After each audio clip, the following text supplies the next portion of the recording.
అస్సలాముఅలైకుం రహమతుల్లాహి వరకాతుహు. మిత్రులారా, ఇటీవల ఒక సినిమా రిలీజ్ అయింది. ఆ సినిమా పేరు చావా. చావా సినిమా చివరి ఘట్టంలో ఔరంగజేబు గారు శంభాజీ మహారాజ్ గారిని అత్యంత క్రూరంగా చంపినట్టు ఆ సినిమా చిత్రీకరించబడింది. వాస్తవానికి అది ఒక కల్పిత గాథ అని డైరెక్టర్ గారే ఒప్పుకున్నారు. ఇక రెండో విషయం ఏమిటంటే, ఆ సినిమాలో ఔరంగజేబు గారు శంభాజీ మహారాజ్ గారిని ఇస్లాం స్వీకరించలేదని బలవంతంగా ఇబ్బంది పెట్టి చాలా క్రూరంగా చంపినట్టు ఆ సినిమా కథ మనకు కనపడుతుంది.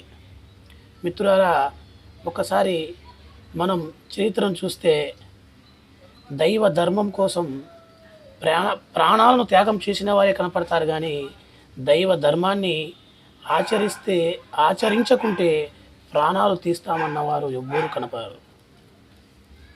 దైవ ప్రవక్త మానవ మహోపకారి మహమ్మద్ సల్లల్లాహు అలైహి వసల్లం గారు దైవ ప్రచారం చేస్తూ ఎన్ని ఇబ్బందులకు గురయ్యారో, ఎన్ని రకాల ఇబ్బందులు పెడితే భరించారో మనందరికీ తెలుసు. ఆఖరికి తన ప్రాణాలు సైతం తీయ చూశారు, అది కూడా మనకు తెలుసు.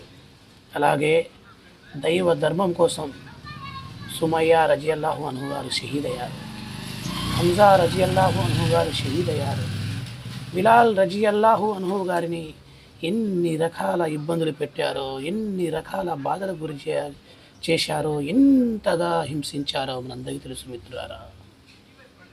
మిత్రులారా, ఈరోజు మనం బాగా గమనిస్తే ధర్మాన్ని సరిగా ప్రచారం చేయని కారణంగా ధర్మంలోకి అధర్మాన్ని చొప్పింపచేసి ఇది ధర్మము అని ప్రచారం చేసే కొన్ని సంఘాలు ఈరోజు తయారైనాయి.